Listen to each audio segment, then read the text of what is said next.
একটা দুর্বল বর্ণনায় এসেছে, দুর্বল বর্ণনায়, যে আল্লাহ তাআলা, স্বয়ং আল্লাহ তাআলা জান্নাতে জান্নাতীদেরকে এই সূরা আর রহমানটা নিজ কণ্ঠে তেলাওয়াত করে শোনাবে।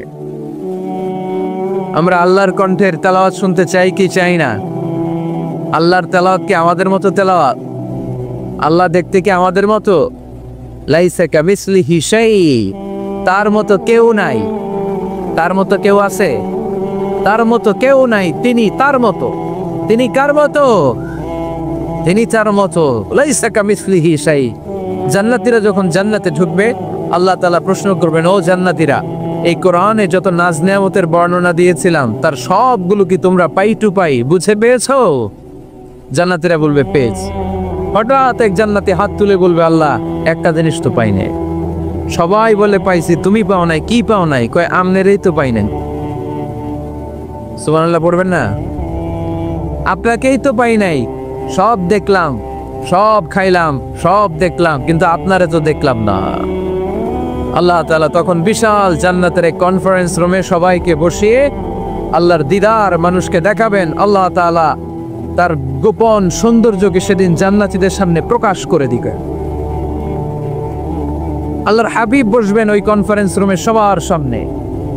আল্লাহর হাবিবের পেছনে বসবে অন্যান্য নবীরা, তারপরে শুহাদা, সালেহীন, আউলিয়া সবাই বসবে ওই জান্নাতের কনফারেন্স রুমে। আমরাও যেন বসার জায়গায় পাই, আল্লাহ তুমি তৌফিক দিয়ে দিও।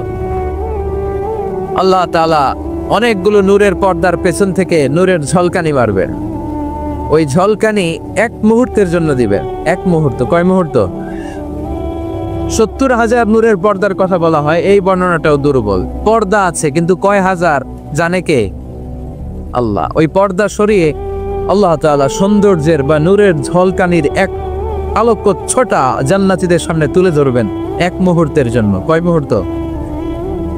আলোক ছোটা দিয়েই আবার নাই, আবার সরাই ফেলবে। ওই এক মুহূর্ত দেখে জান্নাতীরা পাগল হয়ে যাবে, অপলক নেত্রে তাকিয়ে থাকবে। এইভাবে চোখের পলক ফেলবে না, চোখ মেলে তাকিয়ে আছে। কিন্তু সামনে কিন্তু আল্লাহর নূর আর নাই, কারণ ওইটা আসছিল কয় মুহূর্তের জন্য? এক মুহূর্ত পরে নাই। কিন্তু কি যে দেখলাম, কত সুন্দর! কোটি কোটি বছর এরকম অপলক নেত্রে জান্নাতীরা তাকিয়ে থাকতে। ইন্নাল্লাহা জামিলুন ইউহিব্বুল জামাল। আল্লাহ নিজে সুন্দর, সৌন্দর্যকে পছন্দ করেন। আল্লাহর চাইতে সুন্দর কিছু হতে পারে? চিল্লায় বলেন পারে? পৃথিবী সুন্দর, মানুষ সুন্দর, আসমান সুন্দর, জমিন সুন্দর, সুন্দরে সুন্দরে পাল্লা। জানি না কত সুন্দর তুমি আল্লাহ, জানি না কত সুন্দর তুমি আল্লাহ। সুবহানাল্লাহ পড়ে। আল্লাহ তাআলা তার সৌন্দর্যকে সেদিন জান্নাতীদের সামনে তুলে ধরবে। এই সূরাটা নাজিলের একটা ব্যাকগ্রাউন্ড আছে। আল্লাহর হাবিব সাল্লাল্লাহু আলাইহি সাল্লাম মক্কার জমিনে কাফিরদেরকে দাওয়াত দিতে লাগলেন, আল্লাহর ইবাদত করো, আল্লাহর জিকির করো, আল্লাহর প্রশংসা করো। এরকম দাওয়াত দিতে দিতে কিছুদিন পরে বিষ্ণু ইসলাম বলতে শুরু করলেন, রহমানের ইবাদত করো, রহমানের জিকির করো, রহমানের পায়ে সেজদায় লুটিয়ে পড়ো। তখন কাফেররা প্রশ্ন শুরু করে দিল, মুহাম্মদ এতদিন বলতা আল্লাহ, এখন কইতেছো রহমানের কথা, আসলে কোনটা? আল্লাহরে তো আমরা চিনি, রহমানরে তো আমরা চিনি না। আল্লাহর দাওয়াত দিচ্ছ, আল্লাহর গুণগান গাইছো, আল্লাহকে আমরা চিনি জানি, কিন্তু রহমানটা আবার কে? সে আবার কবে আসলে, কোত্থেকে আসলো, কবে থেকে আছে, কতদিন থাকবে? রহমানরে তো আমরা চিনি না। না, ওরা রহমান চিনে না। এজন্য আল্লাহ তাআলা রহমানকে চিনায় দেওয়ার জন্য আর রহমান নামে একটা সূরা নাজিল করে দিলেন। وَإِذَا قِيلَ لَهُمُ اسْجُدُوا لِلرَّحْمَنِ قَالُوا وَمَا الرَّحْمَنُ। যখন তাদেরকে বিশ্বনবী বললেন রহমানের পায়ে সেজদা দাও, রহমানের জন্য সিজদায় লুটিয়ে পড়ো, ক্বালু আমার রহমান, তারা বলল রহমানটা আবার কে? রহমান কে? আল্লাহ চিনি, রহমান রে তো চিনি না। এখন রহমান কে এটা চিনানোর দরকার আছে না নাই? রহমান কে এটা চিনানোর জন্য আল্লাহ তাআলা আর রহমান নামে কোরআনে একটা সূরা নাজিল করলেন। চিল্লায় পড়েন আল্লাহু আকবার। কাফেরদেরকে জানানোর জন্য রব্বুল আলামিন সূরাত আর-রহমান নাজিল করলেন আর বললেন আর-রহমান আল্লামাল কুরআন খালাকাল ইনসান আল্লামাহুল বায়ান। দয়াময় রহমান শেখালেন কোরআন, বানালেন ইনসান শেখালেন বায়ান। দয়াময় রহমান শেখালেন কোরআন, বানালেন ইনসান শেখালেন বায়ান। দয়াময় রহমান শেখালেন কোরআন, বানালেন ইনসান শেখালেন বায়ান। দয়াময় রহমান শেখালেন কোরআন, বানালেন ইনসান শেখালেন বায়ান। আল্লাহু আকবার। আল্লাহ বলেন রহমান রে চিনো না? আর রহমান আল্লামাল কোরআন খালাকাল ইনসান আল্লামাহুল বায়ান। আমি হলাম রহমান, আমি দয়াময়, আমি মেহেরবান। আমার দয়ার কোনো শেষ নাই, আমার মায়ার কোনো শেষ নাই। আমার দয়া ভালোবাসা ছাড়া এই পৃথিবীতে কোনো কিছু হওয়া সম্ভব। ওয়াসিআত রাহমাতি কুল্লা শাই। সব জায়গায় আমার আল্লাহর রহমত আছে না নাই? আল্লাহর রহমত ছাড়া এক ফোঁটা বৃষ্টি আকাশ থেকে জমিনে ঝরে? আল্লাহর রহমত ছাড়া একটা গাছের পাতা মাটিতে পড়ে? আল্লাহর রহমত ছাড়া একটা শ্বাস আমরা ভেতরে ঢুকাতে পারি? আল্লাহর রহমত ছাড়া পৃথিবীতে কিচ্ছু সম্ভব না। চিল্লায় বলেন ঠিক কি না? আমার আল্লাহর দয়া ভালোবাসা যে কত বেশি আমরা জানি না, আমরা জানি না। আরশের বুকে আল্লাহ বিশাল সাইনবোর্ডে লিখে রেখেছেন সাবাকাত রাহমাতি গাদাবি, সাবাকাত রাহমাতি গাদাবি। এর মানে হচ্ছে আমার রাগের উপরে আমার দয়া বিজয় লাভ করেছে।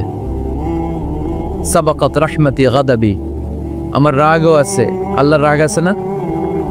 আমার দয়াও আছে, আল্লাহর দয়া আছে না? আল্লাহ বললেন আমার রাগও আছে, আবার আমার দয়াও আছে। তবে জেনে রেখো আমার রাগের চেয়ে দয়া বেশি। আল্লাহর কোনটা বেশি? দয়া বেশি। আমাদের পাপ অন্যায় যত বড় হোক, মনে রাখবেন আল্লাহর দয়া তার চাইতেও বড়। নাকি ছোট? আপনি যত বড় পাপ করেন না কেন, আমাদের জন্য আল্লাহর পক্ষ থেকে দয়া আছে না নাই? বনি ইসরাইলের এক লোক সিরিয়াল কিলার ছিল, খালি মার্ডার করতো, সিরিয়াল মার্ডার। একটা, দুইটা, তিনটা, 10টা, 5টা করতে করতে করতে করতে 99টা মার্ডার করেছে। কয়টা? এলাকায় আছে না কিরকম কেউ? 99টা মার্ডার। কল্পনা করা যায়? 99 জন মানুষকে সে নিজ হাতে হত্যা করেছে।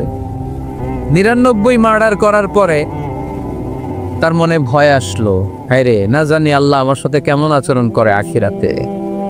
আমার তাওবা আছে কিনা কপালে জানি না, আমার তো ক্ষমা নাই, কি করব আমি? তো সে লোকজনদেরকে জিজ্ঞেস করলো আমার ক্ষমা আছে কিনা, এটা কে বলতে পারবে? আমাকে আল্লাহ মাফ করবে কিনা? তারা সবাই বললো এই এলাকায় এক আল্লাহর ওলি আছে, তার কাছে যাও। সে আল্লাহর ওলির কাছে যেয়ে বলে, ও আল্লাহর ওলি, আমি 99টা হত্যা করেছি, 99টা মার্ডার, আমার কপালে ক্ষমা আছে কিনা তুমি একটু বলো। আল্লাহর ওলি কই, কি বললা? 99টা মার্ডার? হায় হায় সর্বনাশ, তোর কোনো ক্ষমা নাই। এবার যে মার্ডার করছে কয় আমার যেহেতু ক্ষমা নাই, তোরে বাঁচায় রেখে লাভ কি, তোরেও দিলাম শেষ করে। এবার সেঞ্চুরি করে ফেলাইস। কথা বুঝতেছেন? আমার যেহেতু ক্ষমা নাই, তো তোরে বাঁচায় রেখে কি লাভ, তোরেও শেষ করে দিলাম। এবার সেঞ্চুরি। সেঞ্চুরি করার পরেও ভয় আসে না নাই অন্তরে? অন্তরে তো আল্লাহর ভয়। কই যাবে? খুঁজতে লাগলো কে সমাধান দিতে পারবে। একজন বললো ওই এলাকায় একজন বড় আলেম আছে, ওই আলেমের কাছে যাও। সে আলেমের কাছে যেয়ে বলে, আলেম, আমি 99টা হত্যা করেছি, এখন আমার বড্ড ভয় হয়, আল্লাহ আমারে মাফ করবে কিনা, তুমি একটু আমারে বলো। আলেম বলে, তোমার গুনাহ যত বড়ই হোক, আমার আল্লাহর দয়া তার চাইতেও বড়। তুমি কি পাপ করেছো, কি অন্যায় করেছো তুমি? তুমি জানো না আমার রব কত মেহেরবান, তিনি কত দয়ালু, তিনি ভালোবাসার আধার, তিনি করুণার আধার। তোমার পাপ অন্যায় যদি হয় খালের পানির সমান, বিলের পানির সমান, আমার আল্লাহর দয়া সাগরের পানির সমান। তোমার পাপ আর অন্যায় যদি হয় পাহাড়ের সমান, আমার আল্লাহর ভালোবাসা আর দয়া হচ্ছে আকাশের সমান। তুমি যদি তওবার মতো তওবা করতে পারো, ক্ষমার মতো ক্ষমা চাইতে পারো, চোখের পানি ছেড়ে, চোখের পানির বড় দাম, চোখের পানির মধ্যে বিশাল কারিশমা, এটা আল্লাহ খুব পছন্দ করে। 2 ফোঁটা পানি আল্লাহ পছন্দ করে। এক, জেহাদের ময়দানে শহীদের গা বেয়ে ঝরে পড়া রক্তের ফোঁটা। 2 হচ্ছে অনুতপ্ত বান্দার চোখের পানির ফোঁটা। বান্দা যখন অনুতপ্ত হয়ে চোখের পানি ছেড়ে কাঁদে, তার চোখের পানি চোখ বেয়ে নাকের ডগা বেয়ে মাটিতে পড়ার আগেই ওই অনুতপ্ত বান্দার সব গুনাহ আল্লাহ মাফ করে দেয়। সে জিজ্ঞেস করলো, আমার ক্ষমা আছে কিনা? আলেম বলে, আছে, ক্ষমা আছে। তওবার মতো তওবা কর, তাওবাতান নাসুহা। তওবার মতো তওবা করলে আল্লাহ ঠিকই মাফ করবে। সে এতটাই অনুতপ্ত হলো, এতটাই, সে আল্লাহর কাছে ক্ষমা চাইতে শুরু করলো। আলেম পরামর্শ দিল, তুমি যে এলাকায় থাকো এলাকাটা ভালো না, এলাকাটা ছাড়ো, এখানে সব ডাকাতদের এলাকা, তুমি একটা ভালো এলাকায় যাও, ওখানে যে তওবা করে ভালো মানুষ হয়ে যাও। সে নিয়ত করে কাপড় চোপড় গুছিয়ে ভালো এলাকায় যাবে। ঘর থেকে বের হওয়ার সাথে সাথেই মালাকুল মউত চলে আসছে, তার রুহু কবজ করে ফেলছে। এখন রুহুকে নিয়ে যাবে। ফাজাত মালাইকাতুর রাহমা ওয়া মালাইকাতুল আযাব। রহমতের ফেরেশতারাও আসছে, আযাবের ফেরেশতারাও আসছে। রহমতের ফেরেশতারা বলে, না না, সে তওবার নিয়ত করেছে, যদিও তওবা করতে পারে নাই, যদিও ভালো এলাকায় যেতে পারে নাই, তওবার নিয়ত করেছে, অনুতপ্ত হয়েছে, ক্ষমা চাওয়ার চিন্তা করেছে, আমরা তার রুহু নিয়ে ইল্লিনে রেখে দেব। আযাবের ফেরেশতারা বলে, না না, 99টা হত্যা করার পরে আরো একটা হত্যা করে সেঞ্চুরি করেছে, এখনো তো ভালোভাবে তওবা করতে পারে নাই, তার রুহুটা নিয়ে আমরা সিজ্জিনের ভেতরে ঢুকায় দেব। 2 দল ফেরেশতার মারামারি, এ বলে আমরা নিব, এ বলে আমরা নিব। ঝগড়া আছে না নাই? আল্লাহ বললেন, রাখো রাখো, ঝগড়ার দরকার নাই। এক কাজ করো, যেখানে মারা গিয়েছে ওইখান থেকে ফিতা দিয়ে মাপতে শুরু কর। ভালো এলাকাটা যদি কাছে হয় জান্নাতের ফেরেশতারা নেবে, খারাপ এলাকা যদি কাছে হয় জাহান্নামের ফেরেশতারা নেবে। খারাপ এলাকা তো একেবারেই কাছে, ঘর থেকে বের হওয়ার সাথে সাথে মৃত্যু হয়েছে। আর ভালো এলাকা তো অনেক দূর। আল্লাহ জামিনটারে আদেশ দিলেন, জামিন, এই অনুতপ্ত বান্দার জন্য তুই ভালো এলাকাটা কাছে চলে আয়। ভালো এলাকাটার জামিনটা তুই সংকুচিত হয়ে যা। যদিও ঘর থেকে বের হয়েছে একেবারে কাছে, খারাপ এলাকাটা হাজার হাজার মাইল দূরে চলে যা। ফিতা দিয়ে মাপ দিয়ে দেখে, সর্বনাশ, ভালো এলাকাটা তো একেবারেই কাছে, খারাপ এলাকাটা অনেক দূরে। আল্লাহর ফয়সালা অনুযায়ী রহমতের ফেরেশতারা তার রুহুকে নিয়ে জান্নাতের ভেতরে ঢুকিয়ে দিয়েছে। 99টা হত্যা করার পরে আরো একটা হত্যা করে সেঞ্চুরি, 100টা খুন করছে। আপনি কয়টা করছেন? আমি কয়টা করছি? তো 100টা খুন করে যদি ও মাপ পেতে পারে আমার আল্লাহর কাছ থেকে, আমরা কি ক্ষমা পেতে পারি না? ওর পাপের কাছে আমাদের পাপ কি? কয় ওয়াক্ত নামাজ ছাড়ছেন আপনি? কয়টা মিথ্যা কথা বলছেন? কতবার ঘুষ খাইছেন? কত টাকা সুদে লাগাইছেন? কত অন্যায় করছেন? কত জুলুম করেছেন? মনে রাখবেন, আপনার পাপ, আপনার অন্যায়, আপনার জুলুম যত বড় হোক না কেন, আমার আল্লাহর দয়া তার চাইতে বড়। এজন্য আল্লাহ নিজের পরিচয় দিয়ে বললেন, আর রহমানু আল্লামাল কুরআন খালাকাল ইনসান আল্লামাহুল বায়ান। আমি রহমান, আমি দয়ার সাগর। আমি কি? আল্লাহ তুমি দয়ার সাগর, রহমানুর রহিম। তোমার দয়ায় পূর্ণ আমার সারা নিশিদিন, তোমার দয়ায় পূর্ণ আমার সারা নিশিদিন। আলহামদুলিল্লাহ পড়ে। তাহলে বুঝতে পারলাম আমার আল্লাহর দয়ার কোনো শেষ আছে? চিল্লায় বলতে হবে, আছে। দয়া আর ভালোবাসাকে সৃষ্টি করার পরে আল্লাহ তাআলা 100 টুকরা করলেন। কয়শো টুকরা? সবাই শুনতেছেন? কষ্ট হচ্ছে তো? উত্তর দিচ্ছেন না যে। কত টুকরা করলেন? 100 টুকরা করে 99 টুকরা দয়া ভালোবাসা আল্লাহ তাআলা নিজের কাছে রেখে দিলেন। আর 1 টুকরা দয়া আর ভালোবাসা আল্লাহ তাআলা গোটা বিশ্বের সবার মাঝে ভাগ করে দিলেন। আমরা সবাই মিলে পাইছি কয় টুকরা ভালোবাসা? উনি রেখে দিয়েছেন কয় টুকরা? ওই 1 টুকরার কিছু অংশ আমিও তো পাইছি, তাই না? আপনি পেয়েছেন, আমরা সবাই পেয়েছি, গোটা বিশ্বের সবাই, আদম আলাইহিস সালাম থেকে শুরু করে কিয়ামত পর্যন্ত যারা আসবে, এসেছিল এবং এখন আছে, সবাই মিলে কয় টুকরা? ওনার কাছে কয় টুকরা? কিন্তু এই এক টুকরা যে আমরা সবাই ভাগে যোগে পাইলাম, আমাদের ভালোবাসার নমুনা দেখছেন? একজন আর একজনের ভালোবেসে বলে আত্মহত্যা করে ফেলে, আছে না নাই?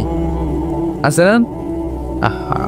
সালমান শাহ মারা গেছে, এই দেশের কয়েকটা মেয়ে গলায় রশি দিয়ে আত্মহত্যা করছে, শুনছেন? অমুক সেলিব্রিটির কি হয়েছে, ছাদ থেকে লাফ দিয়ে পরে মাথা হড়ায় ফেলছে। ভালোবাসা আছে না নাই? যারে ভালোবাসে তার নাম আবার ছেলেরা হাতের মধ্যে কেটে কেটে লেখে। শরীয়তপুরে এগুলো নাই আলহামদুলিল্লাহ। হ্যাঁ, প্লাস দিয়ে লেখে, প্লাস। ধরেন আব্দুল্লাহ প্লাস শামিমা, তো এ প্লাস এস, রক্ত দিয়ে লেখে, রক্ত। আমি অবাক হই, নিডল সুই দিয়ে কেটে কেটে লেখে আব্দুল্লাহর এ প্লাস শামিমার এস। কি ভালোবাসা!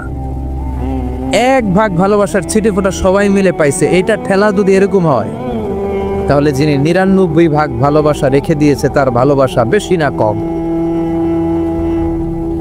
দেখেন, ছোট্ট বাচ্চাটা রাতে খেতে চায় না, মা যদি বলে খাও, বলে না, খাবো না।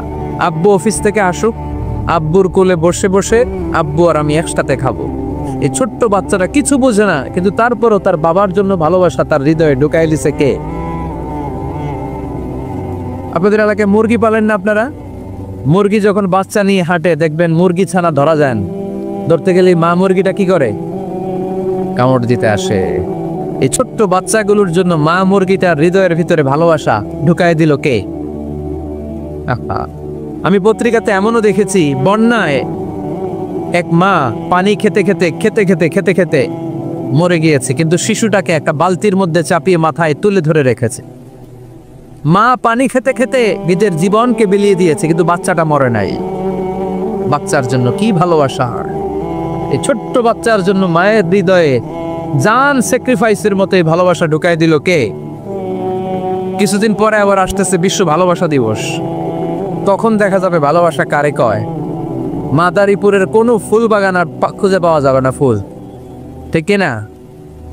এই শরীয়তপুর এলাকায় নিশ্চয়ই আপনারা শরীয়ত লঙ্ঘন না করে ইসলামকে প্র্যাকটিস করেন, নাকি এইখানেও বিশ্ব ভালোবাসা আছে? হ্যাঁ, আছে তো। শরীয়তপুর না? হ্যাঁ, ওই দিন 14 ফেব্রুয়ারি শরীয়ত যায় কই? এগুলোর সাথে ইসলামের কোনো সম্পর্ক? আমাদের প্রতিদিনই ভালোবাসা, সকালে ভালোবাসা, বিকেলে ভালোবাসা, সন্ধ্যায় ভালোবাসা, শীতকালে ভালোবাসা, গ্রীষ্মকালে ভালোবাসা। আমাদের ইসলামে শুধু ভালোবাসাবাসী, ঠিক কিনা? রাসূল আমার ভালোবাসা, রাসূল আমার আলো আশা, রাসূল আমার প্রেম বিরহের মূল আলোচনা, রাসূল আমার কাজে কর্মের অনুপ্রেরণা। চিল্লায় পড়েন আল্লাহু আকবার। আমাদের ভালোবাসার কোনো কমতি আছে? 24 ঘন্টা আমাদের ভালোবাসা আছে না নাই? 365 দিন আমাদের ভালোবাসা আছে না নাই? এই জন্য আলাদা করে আমাদের কোনো দিন লাগে না বিশ্ব ভালোবাসা দিবস দরকার হয় না। যারা মাকে দেখতে পারে না, বাবারে দেখতে পারে না, এরা একদিনের জন্য মা বাবাকে উইশ করতে যায়, আর নাম দিছে বিশ্ব মা দিবস, বিশ্ব বাবা দিবস। কিছুদিন আগে দেখলাম বিশ্ব ডিম দিবস। কি দিবস? আমি কি মিথ্যা বললাম? ছিল একটা বিশ্ব ডিম দিবস। কিছুদিন পরে বানাবে বিশ্ব বাঁশ দিবস, যে যারে বাঁশ দিতে পারে। এরপর একটা বানাইছে শুনলাম বিশ্ব চিন্তা দিবস। তো এটা কি দিবস? কয় এই দিন আমরা সবাই মিলে চিন্তা করি যে আসলে আমাদের কি চিন্তা করা দরকার, আছে না নাই? তো এই যে ওরা বিশ্ব মা দিবস, international mother day, international father day, মা দিবস, বাবা দিবস বছরে একবার ওল্ড হোমে রেখে আসে, বৃদ্ধাশ্রমে। যেহেতু সারা বছর বৃদ্ধাশ্রমে, বছরে একদিনও যদি মারে স্মরণ না করি কেমন হয়? তো একদিন ওই মা দিবসে মারে একটা কার্ড দিয়ে উইশ করে আসে, কিছু টাকা দিয়ে আসে। ওদের তো মা বাবার প্রতি দয়া নাই, শ্রদ্ধা নাই, ভালোবাসা নাই। এজন্য ঘটা করে ওদের দিবস পালন করা লাগে। আমাদের 24 ঘন্টা 365 দিনই ভালোবাসা, তাই এই দিবস ফিবসের আমাদের দরকার নাই। চিল্লায় বলেন ঠিক কিনা? জন্মের পর থেকেই তোমাদের ভালোবাসা, মৃত্যু পর্যন্ত ভালোবাসা, আমৃত্যু ভালোবাসা। এই জন্য বিশ্ব ভালোবাসা দিবস, এটা ইসলাম কখনো সাপোর্ট করে না। ভালোবাসার কেন্দ্রবিন্দু একজন, চিল্লায় বলতে হবে তিনি কে। 100 টুকরা করে আমাদেরকে দিয়েছেন কয় টুকরা? উনি রেখেছেন কয় টুকরা? দেখেন, এক টুকরার ঠেলায় বিশ্ব ভালোবাসা দিবস আমরা পালন করি। ভালোবাসার গান, ভালোবাসার নাটক, ভালোবাসার ফিল্ম, ভালোবাসার কবিতা, অভাব নাই। কত ভালোবাসার স্টোরি আপনারা জানেন, এত ভালোবাসা। কিন্তু সবাই মিলে ভালোবাসার এক অংশ আমরা ভাগে যোগে পেয়েছি।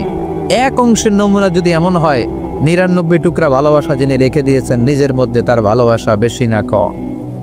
চিল্লায় বলেন বেশি না কম? এজন্য আমরা আল্লাহর ভালোবাসার ভিখারি, আমরা আল্লাহ তাআলার রহমতের ভিখারি। আল্লাহর রহমত ছাড়া কেউ কোনোদিন জান্নাতে যেতে পারবে? কোনোদিন নিজের আমল নিয়ে বড়াই করবেন না। আপনার কি ভাবেন যে আপনার আমল দিয়ে আপনি জান্নাতে যাবেন? শরীয়তপুরের আজকের এই প্যান্ডেলে যারা বসে আছেন, কার এরকম ভরসা আছে যে হুজুর আমি এত আমল করেছি, আমার আমলের বদৌলতে আমি জান্নাতে ঢুকবো? কে কে আছেন দেখি? আল্লাহর ওলি আছে এরকম কোন আল্লাহর ওলি? হ্যাঁ আছে? নাই। আল্লাহর হাবিব বললেন, আল্লাহর রহমত ছাড়া, ভালোবাসা ছাড়া কেউ কোনোদিন জান্নাতে ঢুকতে পারবে? আম্মা জান আয়েশা বললেন, ইয়া রাসূলুল্লাহ আপনিও না? আল্লাহর হাবিব বললেন, না আমিও না, তবে আল্লাহর রহমত আর দয়া সেদিন আমাকে ঘিরে রাখবে। মান নুকিশা উযিবা, যার হিসাব আল্লাহ সেদিন চাইবেন সে ধরা খেয়ে যাবে। সব সময় আল্লাহর কাছে এই দোয়াটা যেন আমরা করি, আল্লাহ কিয়ামতের দিন তুমি আমার হিসাব নিও না, আল্লাহ তুমি আমার বিচার বসিও না, আল্লাহ তুমি দয়া করে আমারে মাফ করে দিও। আল্লাহ যার বিচার করবেন ও জাহান্নামে যাবে, আর যার বিচার করবেন না সে জান্নাতে যাবে। আল্লাহ যদি বিচার করে আর পাই টু পাই হিসাব নেয়, নামাজ পড়লি না কেন, রোজা রাখলি না কেন, মিথ্যা বললি কেন, খাদ্যে ভেজাল দিলি কেন, মাছে ফরমালিন দিলি কেন, যৌতুক খাইলি কেন, ঘুষ খাইলি কেন, উল্টাপাল্টা করলি কেন, জিনা করলি কেন, একটার পর একটা প্রশ্ন বানে যদি সেই ভয়ঙ্কর দিনে আল্লাহ আমাদেরকে জর্জরিত করে, আমাদের কোনো উত্তর আছে? সেদিন আমাদের বাঁচার কোনো উপায় আছে? তাই আমরা সবাই আল্লাহর কাছে দোয়া করবো, আল্লাহ কোনো বিচার টিচার মানি না, আমরা কোনো বিচার করতে পারবো না, দয়া করবা। কথা কয় না? কি করবে? এবার আওয়াজ করে বলেন, বিচার চান না দয়া চান? রোজ হাসরে আল্লাহ আমার করোনা বিচার, আল্লাহ করোনা বিচার, পড়েন আমিন। রোজ হাসরে আল্লাহ আমার করোনা বিচার, আল্লাহ করোনা বিচার, বিচার চাহি না তব দয়া চাহে এ গুনাহগার, আল্লাহ পড়েন আমিন। তিনি যদি দয়া করেন তবেই আমরা জান্নাত যেতে পারবো, ঠিক কিনা? এজন্য আল্লাহ বললেন, আর রহমানু আল্লামাল কুরআন খালাকাল ইনসান আল্লামাহুল বায়ান। আমি হলাম রহমান। কাফেররা বলে রহমানকে জানি না, রহমানকে চিনি না। আল্লাহ বলে রহমান রে চিনে না, আমার নাম রহমান, আমি দয়ালু, আমি মেহেরবান, ঠিক কিনা? এজন্য প্রতিদিন সূরা ফাতিহায় দ্বিতীয় আয়াতটা আমরা কি পড়ি? আর রহমান আর রহিম, ঠিক কিনা? তিনি দয়ার সাগর, তিনি মায়ার সাগর। আমরা বললাম, আল্লাহ ঠিক আছে আমরা বুঝেছি আপনি দয়ার সাগর, আর আপনি কি করেন? দ্বিতীয় আয়াতে আল্লাহ বললেন, আল্লামাল কোরআন, আমি কোরআন শিক্ষা দেই। শুধু দয়ার সাগর হয়ে আমি আল্লাহ বসে থাকি নাই, তোমাদের হেদায়েতের জন্য আমি কোরআন নাজিল করে দিয়েছি। আল্লামাল কোরআন, আমি কোরআন শিক্ষা দেই। আমাদেরকে কোরআন শিখিয়েছে কে? বিশ্বনবীকে কোরআন শিখিয়েছে কে? আল্লাহ। এজন্য দুনিয়াতেও যারা কোরআন শিখায় তাদের মর্যাদা বাড়ায় দেয় কে? বাংলার জমিনে যারা কোরআন শরীফ শিখায় এদের মর্যাদা সবচেয়ে কম, এদের বেতন সবচেয়ে কম, এরা সমাজে সবচেয়ে বেশি অবহেলিত, ঠিক কিনা? আল্লাহর কাছে এরা সবচেয়ে বেশি সম্মানিত। আল্লাহর হাবিব বললেন, খায়রুকুম মান তাআল্লামাল কুরআন ওয়া আল্লামাহু, তোমাদের মধ্যে আল্লাহ তাআলার কাছে সবচাইতে প্রিয় শ্রেষ্ঠ ওই মানুষটা যে নিজে কোরআন পড়ে আবার অন্যরে পড়ায় দেয়। সুবহানাল্লাহ পড়ে। আপনি যদি কাউরে শুধু সূরা ফাতিহাটা শিখান, কোন সূরা? সূরা ফাতিহাটা যদি শিখায় দেন, সে যতদিন সূরা ফাতিহা তেলাওয়াত করবে ওই তার তেলাওয়াতের একটা পার্সেন্টেজ সওয়াব আপনার আমলনামায় আছে না নাই? সে যদি আবার আরেকজনের শিখায়, ওই লোক যদি আবার আরেকজনের শিখায় দেয়, এরকম যতজনকে তারা শিখাবে প্রত্যেকের তেলাওয়াতের একটা পার্সেন্টেজ সওয়াব আপনার আমলনামায় ঢুকায় দিবে কে? এজন্য কোরআন নিজেও শিখবো, অন্যকেও শেখাবো। রাজি আছেন তো? আপনাদের এখানে মসজিদে কোরআন শিক্ষার আসর আছে নাকি? হ্যাঁ, এই যে বাড়ির পাশে যে একটা মসজিদ দেখলাম, কোরআন শিখায়। কি বার শিখায়? প্রতিদিন। কে শিখায়? ইমাম সাহেব। বেতন টেতন দেন তো? কত দেন মাসে? 5-6 হাজার। বলে কি? এক একটা ইমামের কমসে কম 1 লক্ষ টাকা বেতন হওয়া দরকার, ঠিক কিনা? না খেয়ে না পড়ে অল্পতে তুষ্ট থেকে যারা শুকরিয়া করে এরা আমাদের আইম্মাতুল মাসাজিদ, মসজিদের ইমামরা, মসজিদের মুয়াজ্জিনরা। এক একটা মসজিদের মুয়াজ্জিনের গলা হবে এরকম বিশাল উঁচু। কিয়ামতের ময়দানে সবাই আমরা এর দিকে তাকায় থাকবো, কিরে ভাই তোর গলা উঁচু কেন? সে বলবে আমার এই গলা দিয়ে প্রতিদিন 5 বার আমি আজান দিয়েছি। কিয়ামতের ময়দানে ঠিকই সম্মানিত, দুনিয়ায় আমরা চিনলাম না ওনাদেরকে। এজন্য কোরআন শিক্ষার আসর জন্য আমরা গড়ে তুলি। তালিমুল কোরআন প্রজেক্ট লাগবে, শিশুদের কোরআন শিক্ষার আসর, নারীদের কোরআন শিক্ষার আসর, বয়স্কদের কোরআন শিক্ষার আসর। আমরা কোরআন শিখে মরতে চাই, কোরআন জেনে মরতে চাই। No excuse will be granted that day. সেদিন আল্লাহ কোনো এক্সকিউজ গ্রহণ করবে না। সব পারো, হিন্দি তো ঠিকই কইতে পারো। হিন্দিতে কথা কইতে পারে না ছেলেপেলেরা? হিন্দি সিনেমা এমন দেখা দেখে হিন্দিতে কথা কইতে পারে। তো হিন্দি ভাষা বুঝতে পারলে, শিখতে পারলে আরবি পারলা না কেন? কোনো এক্সকিউজ, ওজোর, আপত্তি সেদিন আল্লাহ গ্রহণ করবে? শরীয়তপুরের ভাইরা, আসুন আমরা কোরআন শিখি, আসুন আমরা কোরআন পড়ি। প্রতিদিন একটা আয়াত হলেও কমপক্ষে আমরা যেন কোরআনের অর্থ পড়ি, বঙ্গানুবাদ করি। রাজি আছেন তো? আপনাদের স্মার্টফোন আছে কার কার হাতে দেখি?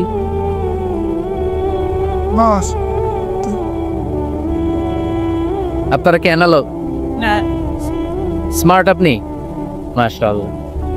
তোমরাও কি স্মার্ট? হ্যাঁ, ঠিক আছে, হাত নামাও, হাত নামান সবাই। তো এই যে স্মার্টফোন আসছে স্মার্ট বানাইতে, যেই ফোনের মধ্যে কোরআন নাই সে আনস্মার্ট, ঠিক কিনা? যার মোবাইলের ভেতরে কোরআনের অ্যাপস আছে, ডাউনলোড করে অ্যাপস রেখেছে, সেই হচ্ছে আসল smart. He is the real hero, he is the real smart. এজন্য মোবাইলের অ্যাপসের ভেতরে কোরআন ঢুকাইতে হবে। শরীয়তপুরের ছেলেরা খুব সহজ, অ্যান্ড্রয়েড সাইট ইউজ করলে প্লে স্টোরে যাও, যে তুমি বাংলা কোরআন লিখো চলে আসবে। আইফোন যদি ইউজ করো অ্যাপ স্টোরে যাও, ওখানে যে বাংলা কোরআন লিখো চলে আসবে। সহজ। এত সহজ হওয়ার পরেও আল্লাহ কি বললেন আমরা যদি না শিখি, না জানি, আল্লাহ কি ক্ষমা করবে? যা বলার সব আল্লাহ বলে দিয়েছে এই কোরআনে। এই কোরআনে শুরু হয়েছে বিসমিল্লাহির রহমানির রহিম দিয়ে, মানে বা দিয়ে। কি দিয়ে? চিল্লায় বলেন না, কি দিয়ে? বা দিয়ে। আর এই কোরআন শেষ হয়েছে সূরাতুন নাস দিয়ে, যে সূরার শেষ আয়াত হচ্ছে মিনাল জিন্নাতি ওয়ান নাস। বার সিন মিলাইলে কি হয়? বাস। এবার বাসে চড়া শরীয়তপুর শহরে যাব। ওই বাস না, এই বাস মানে যথেষ্ট, এই বাস মানে সাফিসিয়েন্ট, কাফি। আল্লাহ বুঝালেন এই 30 পারায় 114টা সূরায় আমি যা দিয়েছি এটাই বাস, যথেষ্ট। নতুন করে আর কিচ্ছু লাগবে না। চিল্লায় বলেন ঠিক কিনা? এজন্য মোবাইলে কোরআনের অ্যাপস ঢুকাইবেন। কে কে ঢুকাইবেন আজকে থেকে দেখি?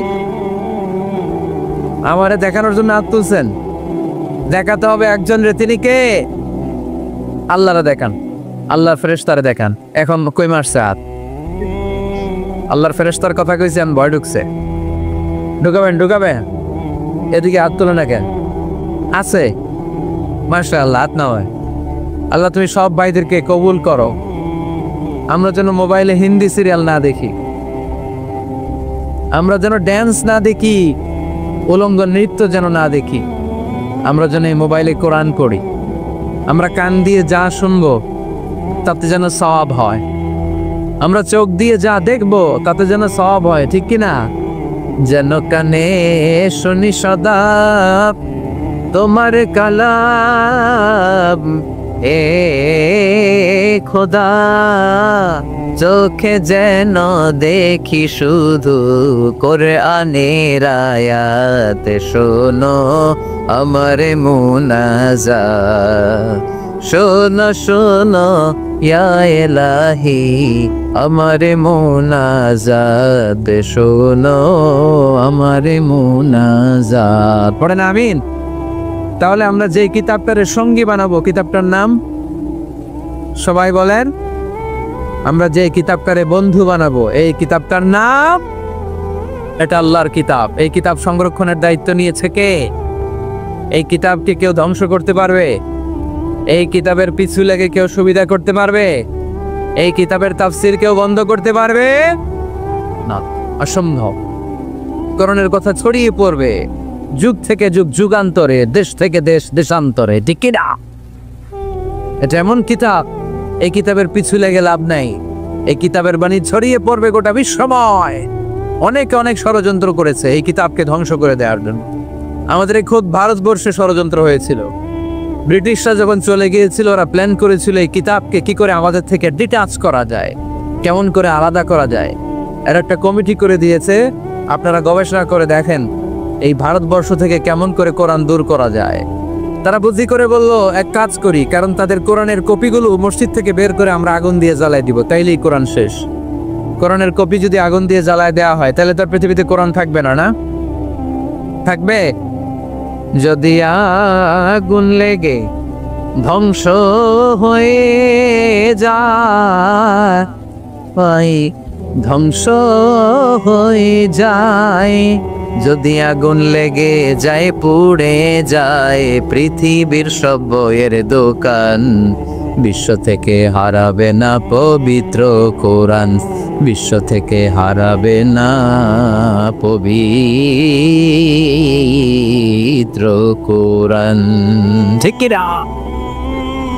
পরে দেখলো না রিসার্চে গন্ডগোল আছে, অ্যানালাইসিস ভুল, আবার নতুন কমিটি পাঠালো তারা ইংল্যান্ড থেকে, 33 সদস্য বিশিষ্ট কমিটি। তারা এসে গবেষণা করে দেখলো না, এই কোরআন আগুনে জ্বালাই দিলে কোরআন দূর হবে না। কারণ আমরা ভারতবর্ষের হেফসখানাগুলোতে যে দেখেছি, ছোট্ট বাচ্চারা মাথা দুলিয়ে দুলিয়ে কোরআন পড়ে। কোরআন তারা শুধু কাগজেই লিখে রাখে না, সিনার ভিতরে গেঁথে রাখে।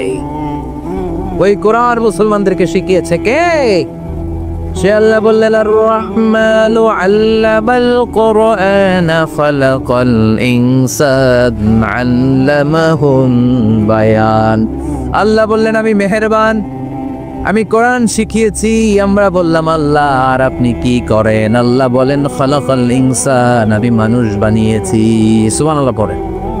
আমাদেরকে তৈরি করেছে কে? জোরে বলতে হবে, কে?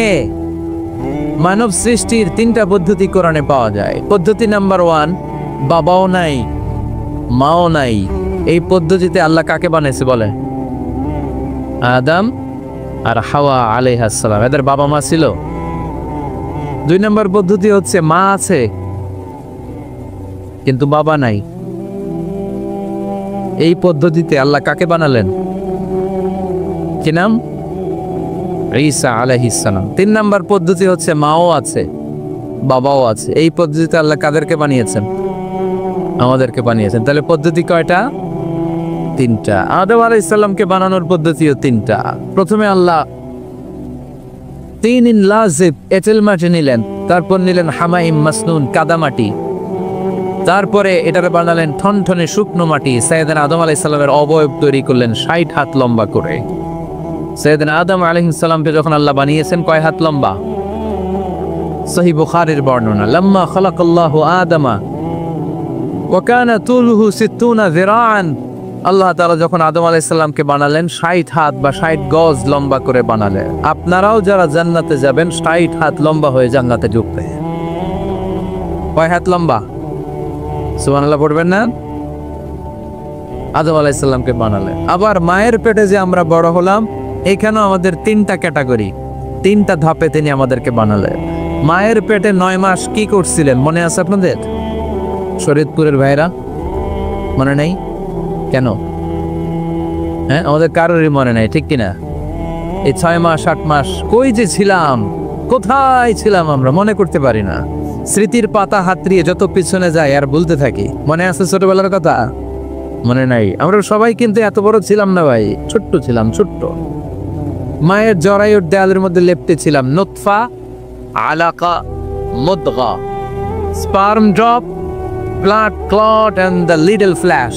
ছোট্ট নাপাক পানি ছিলাম। ওইটারে আল্লাহ বড় করতে আরম্ভ করলে, বড় করতে করতে রক্তপিণ্ড বানালেন। রক্তপিণ্ড থেকে আল্লাহ গোস্তপিণ্ড বানালেন। আমরা প্রত্যেকে এরকম একটা গোস্তের টুকরা ছিলাম।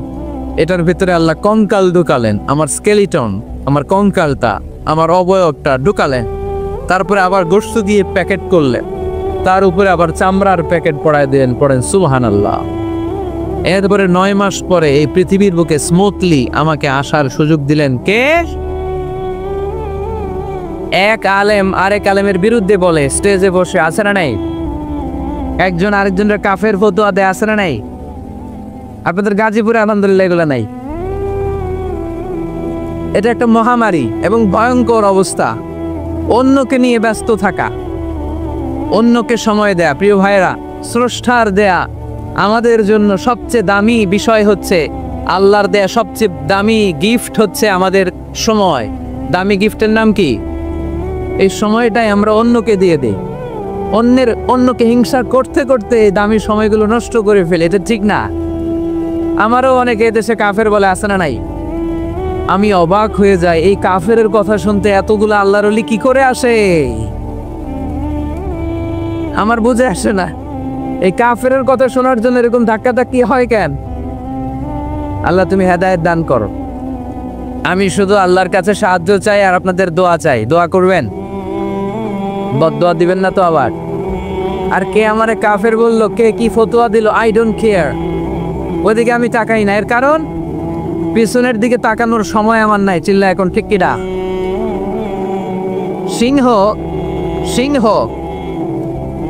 একটা সিংহ ঘন্টায় ছুটতে পারে 90 কিলোমিটার বেগে। কত কিলোমিটার? একটা হরিণ, একটা হরিণ, একটা হরিণ ঘন্টায় ছুটতে পারে 100 কিলোমিটার বেগে। তাহলে কে জোরে ছুটে? জোরে বলতে হবে। সিংহ কত কিলোমিটার? হরিণ। তারপরেও হরিণটা 100 কিলোমিটার বেগে ছোটার পরেও সিংহটার কাছে সে ধরা পড়ে যায়। এর কারণ সিংহ যখন ধরার জন্য ছোটে সে শুধু সামনে তাকায়, সে পিছনে তাকায় না। আর হরিণ 100 কিলোমিটার বেগে ছোটার পরেও সে ধরা খেয়ে যাবার ভয়ে বারবার পেছনে তাকায়। আর পিছনে তাকার কারণে ওর গতিটা স্লো হয়ে যায় আর সিংহের হাতে বধ হয়ে যায়। পিছনে তাকাবার সময় আমাদের নাই। চিল্লায় বলো ঠিক কিনা? আমরা অহংকার শিখি নাই, আমরা হিংসা শিখি নাই। আমাদের বুকে আছে বুক ভরা ভালোবাসা। আমি বিএনপি বুঝি না, আওয়ামী লীগ বুঝি না, জাতীয় পার্টি বুঝি না, জামাত ইসলাম বুঝি না, তাবলীগ বুঝি না, পীরের মুরিদ বুঝি না। যারাই পড়েছে লা ইলাহা ইল্লাল্লাহ, তার জন্য আমাদের হৃদয়ে জায়গা আছে না নাই? মুসলমান কেন, হিন্দুদের জন্য আমাদের বুকে জায়গা আছে না নাই? হিন্দু ভাই যদি বলে আমি পড়বো আশহাদু আল্লা ইলাহা ইল্লাল্লাহ ওয়া আশহাদু আন্না মুহাম্মাদ রাসূলুল্লাহ, তার জন্য আমাদের দরজা খোলা আছে না নাই? This is the beauty of Islam. এটা ইসলামের সৌন্দর্য। এটা অনেকে বুঝতে চায় না। আল্লাহ আমাদেরকে সহি সমঝ দান করুক। আমরা পড়ি আমিন। হিংসা, বিদ্বেষ, অন্যের পিছু লেগে থাকা, গীবত করা, অন্যকে গালিগালাজ করা, অন্যকে কাফের মুশরিক বলে ফতুয়া দিয়ে এই পবিত্র মঞ্চগুলোকে নষ্ট হওয়া থেকে যেন আমরা বিরত থাকতে পারি। আওয়াজ করে পড়তে হবে আমিন। মাল্টিফ্যাবস লিমিটেডের উদ্যোগে কাশিমপুর স্কুল মাঠ। কাশিমপুর তো একটা কারাগার আছে না? কোন দিকে? বায়ে। আচ্ছা আচ্ছা, আলহামদুলিল্লাহ। ওনারা শুনতে পাচ্ছে নাকি? আচ্ছা, আলহামদুলিল্লাহ। মাইক দেয় নাই? 80টা মাইক দিছেন? 80টা। তো যারা অসুস্থ তারা ঘুমাবে কেমনে এখন? আমি প্রায় বলি যে এই তাফসির মাহফিলগুলোর ট্রেডিশন আমাদেরকে পরিবর্তন করে দিতে হবে। বাইরে খুব বেশি মাইকের দরকার নাই, আর দিলেও রাত 11টা, 11:30টার পরে আর না। এবং 11:30টার মধ্যে পারলে মাহফিল ক্লোজ করে দেয়া, যাতে করে 12টার মধ্যে যে সবাই ঘুমিয়ে আবার ফজরের নামাজ জামাতে পড়ার দরকার আছে না নাই? জামাতে পড়ার দরকার আছে। এগুলো আমাদের খেয়াল রাখা দরকার। অন্যকে কষ্ট দিয়ে কিছু করা যাবে না। অনেকের পরীক্ষা, অনেক ছেলে মেয়েদের আমি জানি যে ডিসেম্বর জানুয়ারিতে কি থাকে, পরীক্ষা। অনেকে অসুস্থ থাকে। আবার অনেক হিন্দু ভাইরা আছে, তাদেরকে জোর করে আমাদের তাফসীর শোনানোর কোনো দরকার নাই। লা ইকরাহা ফিদ্দীন, দিনে জবরদস্তি নাই, বাড়াবাড়ি নাই। This is the beauty of Islam. এটাই ইসলামের সৌন্দর্য। আমরা ইসলামের সৌন্দর্যকে প্রকাশ করব। আমরা ন্যারো মাইন্ডেড হব না। আমাদের নবী কি ন্যারো মাইন্ডেড ছিলেন না ব্রড মাইন্ডেড ছিলেন? আমরাও ব্রড মাইন্ডেড হব। রাজি আছেন তো সবাই? আল্লাহ তুমি তৌফিক দাও। শুকরিয়া, আমাকে রেখেছেন প্রধান আলোচক। আমার আগে কথা বলেছে হাফেজ মাওলানা মুফতি সাইফুজ্জামান ভাই, কথা বলেছেন মাওলানা মুফতি মাসুম বিন সিরাজ ভাই, কথা বলেছেন মাওলানা কারি আব্দুল হাই মাহমুদ সাইফুল্লাহ আল হোসাইনি। আমার আগে যিনি কথা বলেছেন চমৎকার আলোচনা করে, ঠিক কিনা? ডক্টর আব্দুল্লাহ জাহাঙ্গীর আলাইহি রাহমা, ওনার সুযোগ্য ছাত্র, যেমন শিক্ষক তেমন ছাত্র। বাপকা বেটা সিপাহী কা ঘোড়া কুছ না হতো থোড়া থোড়া। ডক্টর আব্দুল্লাহ জাহাঙ্গীরের থোড়া থোড়া পেলেই আমাদের সাইফুল্লাহ ভাইয়ের জীবনটাকে উজালা করে দিবে কে? অসাধারণ আলোচনা করে, জুমার মিম্বারে বসে বসে কন্টেম্পোরারি ইস্যু নিয়ে কথা বলে। This should be the uppermost quality of a খতিব। একজন খতিবের কোয়ালিটি তো এমন হবে, সমাজে কন্টেম্পোরারি এখন কি যাচ্ছে এগুলো নিয়ে কথা বলা। মুসলিম উম্মায় আমাদের কি ক্রাইসিস, আমাদের কি সংকট, এই সংকট থেকে উত্তরণের উপায় কি, এগুলো জুমার মিম্বার থেকে ঘোষণা আসার দরকার আছে না নেই? আমাদের আব্দুল হাই মাহমুদ সাইফুল্লাহ ভাই এই কন্টেম্পোরারি বিষয়গুলো নিয়ে কথা বলে। আমরা তার জন্য দোয়া করি, আমার ভাই যেন আরো চমৎকার কথা আমাদেরকে উপহার দিতে পারে। আল্লাহ তুমি তৌফিক দাও। প্রধান অতিথি আলহাজ মহিউদ্দিন ফারুকি, চেয়ারম্যান মাল্টিফ্যাবস লিমিটেড। ভাই আপনি, আপনার বাবা উনি সিঙ্গাপুরে আছে না, অনেক অসুস্থ। ভাইজান দোয়া চেয়েছে, আমরা ওনার জন্য দোয়া করি আল্লাহ যেন ওনাকে তাড়াতাড়ি সুস্থ করে দেয়। আজকের প্রোগ্রামের সভাপতি হচ্ছে আলহাজ মীর আসাদুজ্জামান তুলা ভাই আসছে দেশের বাইরে, কাউন্সিলর 6 নং ওয়ার্ড গাজীপুর মহানগর গাজীপুর। তারপর ভাইয়ের নামটা ভুলে গেলাম, ডক্টর মিসবা ফারুকি, পরিচালক মাল্টিফ্যাবস লিমিটেড। আছেন হাফিজ মাওলানা মাসুম বিল্লাহ, আছেন জনাব আব্দুল কুদ্দুস। যারাই এই প্রোগ্রামের জন্য কষ্ট করেছেন তাদের সবাইকে আল্লাহ জাযা খায়ের দান করুক, আমরা সবাই পড়ি আমিন। গতকাল রাতে আপনাদের মাননীয় মন্ত্রী মহোদয়ের সাথে আমার ফোন আলাপ হয়েছে, খুব সম্ভবত মুক্তিযুদ্ধ বিষয়ক মন্ত্রী আ.খ.ম. মুজাম্মেল হক সাহেব, খুব ভালো মানুষ। আমি আবার এখন গ্রিন সিগন্যাল না পেলে কোথাও যাই না, মাইকের আওয়াজ যায় না।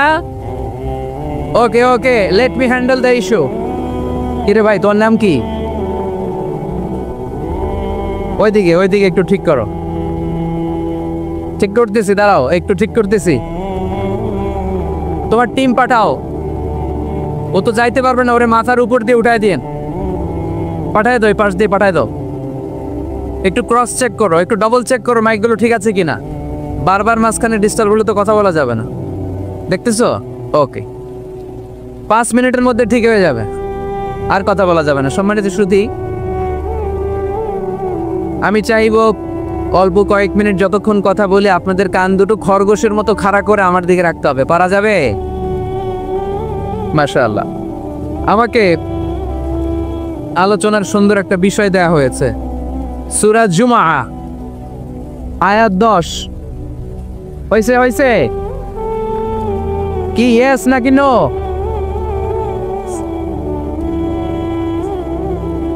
মাশাআল্লাহ, এই তো সুন্দর। ঠিক আছে, ইয়েস হলে এবার থামো। তোমাদের কি ইয়েস নাকি নো? হ্যাঁ, ইয়েস, মাশাআল্লাহ। ঠিক আছে, বস। হয় নাই? এই ওদেরটা ইয়েস করে দাও। করছো? করে দাও। সম্মানিত ভাইরা, এরকম ডিস্টার্ব করলে ইয়েস আর নো বলতে বলতে রাত কেটে যাবে, কাজের কথা কিছুই বলা হবে না, আমার অনেক কিছু বলতে হবে। আপনাদের সহযোগিতা চাই, একটু মেহরবানি করে। ভাইয়েরা, তোমাদেরকে আমি খুব পছন্দ করি, আমি জানি তোমরাও আমাকে পছন্দ করো। আমাদের এই ভালোবাসা দুনিয়ার স্বার্থে নয়। আজকে এখানে বিরিয়ানি দেয়া হবে নাকি? নগদ টাকা দেয়া হবে? একজনকে খুশি করার জন্য আমরা আসি। তিনি কে? সে আল্লাহর সন্তুষ্টির জন্য আজকে একটু স্যাক্রিফাইস করব। একটু স্যাক্রিফাইস করব, কয়েক মিনিটের মধ্যে ঠিক হয়ে যাবে ইনশাল্লাহ। আমাকে আমাদের ডাক্তার মেজবা ফারুকি ভাই অনেক দিন আগ থেকে ফোন আলাপ হয়, কথা বলে, একটা বিষয় দিয়েছে উনি, সূরা জুমআ আয়াত 10, এবং এই টপিকটা নিয়ে আমি কথা বলতে চাই। প্রতিটি জেলায় জেলায় যেখানে আল্লাহ তাআলা আমাদেরকে কাজের প্রতি উৎসাহিত করেছে, খেটে খাওয়ার জন্য উৎসাহিত করেছে, আমরা বসে বসে খেতে চাই না। কাজে আসো, কার পায়ে দাঁড়াবা? তো এতদিন কার পায়ে দাঁড়াইছো? নিজের পায়ে দাঁড়ানো মানে স্বাবলম্বী হওয়া। কি হওয়া?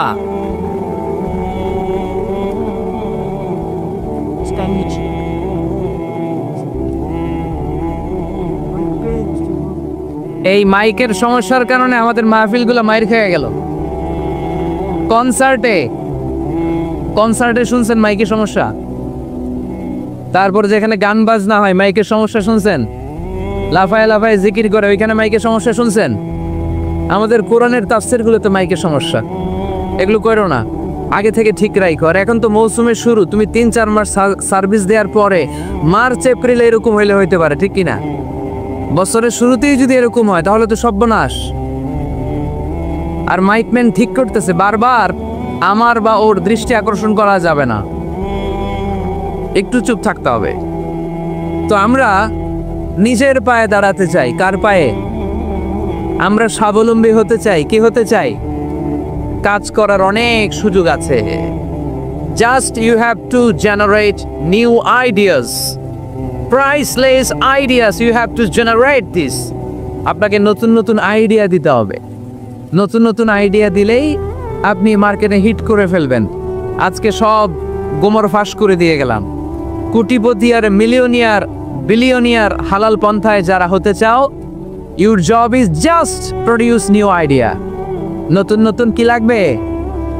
আইডিয়া লাগবে। আইডিয়ার অনেক দাম। এই যে কিছুদিন আগে উবার নামে একটা কোম্পানির নাম শুনেছো তোমরা? কি নাম? গাজীপুরে চলে, সুদূর শহরে না, ঢাকায়। আমি ওদের ব্যাপারে একটা রিপোর্ট পড়ে অবাক হয়েছি।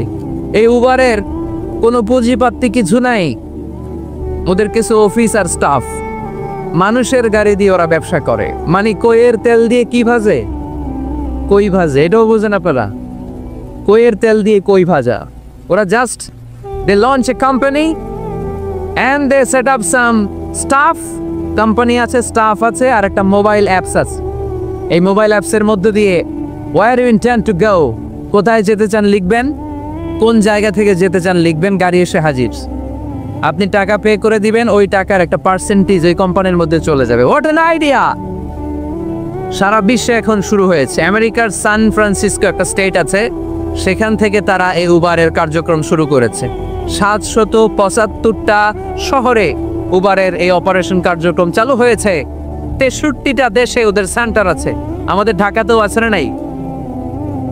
আমি অবাক হলাম, 2018 সালে ওদের প্রফিট, ওদের রেভিনিউ হচ্ছে $11.27 billion, $11.27 billion. Could you imagine that? আপনি কি কল্পনা করতে পারেন? বসে বসে অন্যের গাড়ি দিয়ে, অন্যের মাল সামান দিয়ে, অন্যকে ঘাটিয়ে কোটি কোটি টাকার ব্যবসা। তারপরে এই যে আমাদের প্রত্যেকের একটা অ্যাকাউন্ট আছে এক জায়গায়, কি নাম? কি বুক? কি বুক? সবাই জানেন? হুজুর আপনারও আছে? মাশাআল্লাহ। এই যে ফেসবুকের জন্য আমরা খেটে যাচ্ছি, দিন নাই রাত নাই, আমরা যে স্ক্রলিং করছি, লাইক দিচ্ছি, শেয়ার দিচ্ছি, we all are the staff of Facebook. আমরা সবাই ফেসবুকের এমপ্লয়ি, কাজ করে যাচ্ছি। Just idea. এই আইডিয়া দেওয়ার কারণে কোটি কোটি বিলিয়ন ডলারের ওর মালিক বানায় দিছে কে? এজন্য নতুন নতুন আইডিয়ার দরকার আছে না নাই? আমাদের বাংলাদেশের ছেলেদের ভালো আইডিয়া আছে, তার প্রমাণ ওরা বানাইছে উবার, আমরা বানাইছি পাঠাও। আমরা বানাইছি কি? পাঠাওয়ে চড়ছেন কারা কারা দেখি? ওরে আল্লাহ, all are the smart guys, মাশাআল্লাহ, হাত নামান। পাঠাও তো উবারের চেয়ে আরো দুর্দান্ত আইডিয়া। প্রাইভেট কার যেতে পারে না জ্যামের মাঝখানে, কিন্তু পাঠাও হচ্ছে মোটরসাইকেল রাইড, চিপা চাপা দিয়ে চলে যায়। আছে না নাই? তো এরপরে নতুন কি আসবে, এই দায়িত্বটা তোমার মাথা থেকে বের করতে হবে। এন্টারপ্রেনারশিপ, নতুন করে উদ্যোগী হতে হবে। এই ভাইয়ের মতো বিলিয়নিয়ার হতে চাও? মিলিয়নিয়ার হতে চাও, you have to generate new ideas. নতুন নতুন আইডিয়াই তোমাকে হালাল পন্থায় বিলিয়নিয়ার বানাতে পারে, ঠিক কিনা? আর তাজেরা সাদুক আলামিন মা'আন নাবিয়িন ওয়াস সিদ্দিকিন ওয়াস শুহাদা ওয়াস সালিহিন, আমানতদার সত্যবাদী ব্যবসায়ী কিয়ামতের দিন নবীদের সাথে, শহীদদের সাথে, সিদ্দিকিনদের সাথে, সৎ কর্মশীল ব্যক্তিদের সাথে দাঁড়িয়ে যাবে। চিৎকার করে পড়েন সুবহানাল্লাহ। এজন্য নতুন নতুন যত আইডিয়া আছে এগুলো আমাদের মাথা থেকে বের করতে হবে, তাহলেই আমাদের ব্যবসায় বরকত দিবে কে? সম্মানিত সুধী, তাই বলছিলাম আমরা নিজের পায়ে দাঁড়াতে চাই, আমরা কিছু করে দেখাতে চাই, আমরা স্বাবলম্বী হতে চাই, পরিশ্রম করতে হবে। পরিশ্রমের কোনো বিকল্প নেই। There is no alternative way to struggle. Struggle তোমাকে করতেই হবে। কেউ তোমাকে তোমার জন্য স্পেস তৈরি করে দিবে না। এই পৃথিবীতে কেউ কাউকে জায়গা দেয় না, এই পৃথিবীতে এসে জায়গা করে নিতে হয়। চিৎকার দিয়ে বলো ঠিক কিনা? হুঙ্কার দিয়ে পৃথিবীবাসীকে জানিয়ে দিতে হয় আমি এসেছি। মায়ের পেট থেকে যখন আমরা বেরোই আমরা কি বলি? ওয়াও ওয়াও বলে নিজের অস্তিত্বের জানান দেই যে আমি এসেছি, এই পৃথিবীতে আমি জায়গা করে নিতে এসেছি। Life is not a bed of roses. এই পৃথিবী ফুলের বিছানো সজ্জা নয়। এখানে কষ্ট করতে হবে, পরিশ্রম করতে হবে, ঘাম ঝরাতে হবে। পরিশ্রমের ঘামে যে লোনা পানি থাকে, ওই লোনা পানিতে জন্ম নেয় সফলতার বীজ। এজন্য পরিশ্রম করতে হবে। সব নবীরা পরিশ্রমী ছিলেন, সব নবীরা কাজ করেছেন। সূরা জুমার এই 10 নম্বর আয়াতে আল্লাহ তাআলা আমাদেরকে মোটিভেট করে শিখাতে চেয়েছেন যে স্বাবলম্বী হও, নিজের পায়ে দাঁড়াও, কাজের সময় কাজ, নামাজের সময় নামাজ। আজকে এই স্লোগানটা এই মাহফিলের শুরুতে, মাঝখানে, শেষে বারবার বলে আমরা মুখস্থ করে নিয়ে যাব। কাজের সময়, সবাই বলেন নাই তো? সবাই বললে তো এই প্যান্ডেল কাঁপতে শুরু করবে। কাজের সময় এইভাবে আওয়াজ করতে হবে, পারা যাবে? নামাজের সময়, কাজের সময়, নামাজের সময়, সিনেমা দেখার সময় দেখা যাবে না? কাজের সময়, নামাজের সময়, এটা মনে থাকবে? মুখস্থ করা যাবে তো? আল্লাহ রাব্বুল ইজ্জা সূরাতুল জুমার 10 নম্বর আয়াতে মূলত আমাদেরকে এই মেসেজটাই দিতে চেয়েছেন। কাজের সময় কাজ, নামাজের সময়। ফাইযা قضيت الصلاة فانتشروا في الأرض وابتغوا من فضل الله واذكروا الله كثيرا لعلكم تفلحون سبحان الله পড়েন।